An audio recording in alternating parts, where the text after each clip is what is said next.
ಹಿಂದಿನ ಕಾಲದ ಜನರು ತುಂಬಾ ಉಪಯೋಗಿಸ್ತಾ ಇದ್ದ ಈ ಅಂಟುವಾಳಕಾಯಿಯ ಬಳಕೆ ಈಗೀಗ ತುಂಬಾ ಕಡಿಮೆ ಅಂತಲೇ ಅನ್ಬೋದು. ಇದರಲ್ಲಿ ಅತ್ಯಂತ ಔಷಧೀಯ ಗುಣಗಳಿವೆ. ನಮ್ಮ ಚರ್ಮಕ್ಕೆ ತುಂಬಾ ಒಳ್ಳೆಯದು. ಇದನ್ನು ನಾವು ತುಂಬ ಸುಲಭವಾಗಿ ಪುಡಿ ಮಾಡ್ಕೋಬೋದು. ಚೆನ್ನಾಗಿ 4-5 ದಿನ ಬಿಸಿಲಿಗೆ ಒಣಗಿಸಬೇಕು. ತುಂಬ ಗರಿ ಗರಿಯಾಗಬೇಕು. ಈ ರೀತಿ ನಾವು ಕುಟ್ಟಿ ಕುಟ್ಟಿ ಪುಡಿ ಮಾಡ್ಕೋಬೋದು. ಇದು ಕೂಡ ತುಂಬಾ ಸುಲಭ.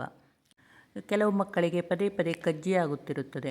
ಈ ರೀತಿ ಅಂಟುವಾಳಕಾಯಿ ಪುಡಿಯನ್ನು ಹಾಕಿ ಸ್ನಾನ ಮಾಡಿಸಿದರೆ ಭಾಳ ಬೇಗನೆ ಕಡಿಮೆ ಆಗುತ್ತದೆ. ಇದನ್ನು ಬಟ್ಟೆ ತೊಳೆಯೋದಕ್ಕೆ ಉಪಯೋಗಿಸ್ಕೋಬೋದು. ತಲೆ ಸ್ನಾನಕ್ಕೆ ಕೂಡ ಒಳ್ಳೆಯದು.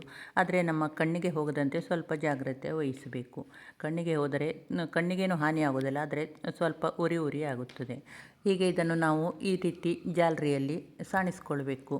ಇದನ್ನು ಸಹ ನಾವು ಮತ್ತೊಮ್ಮೆ ಹಾಕಿ ಕುಟ್ಟಿ ಪುಡಿ ಮಾಡಿಕೊಳ್ಬಹುದು. ನೋಡಿ, ಈ ರೀತಿ ನುಣ್ಣನೆಯ ಪುಡಿ ನಮಗೆ ಸಿಗುತ್ತದೆ. ಇದು ನಮಗೆ ಸ್ನಾನಕ್ಕೆ, ಪಾತ್ರೆ ತೊಳೆಯೋದಕ್ಕೆ, ಬಟ್ಟೆ ತೊಳೆಯೋದಕ್ಕೆ ಎಲ್ಲದಕ್ಕೂ ಉಪಯೋಗಿಸ್ಕೋಬೋದು. ನಂತರ ಸಿಗುವ ಈ ಸಿಪ್ಪೆಯನ್ನು ನಾವು ನೆನೆಸಿ ನೆಲ ತೊಳೆಯೋದಕ್ಕೆ ಉಪಯೋಗಿಸ್ಕೋಬೋದು.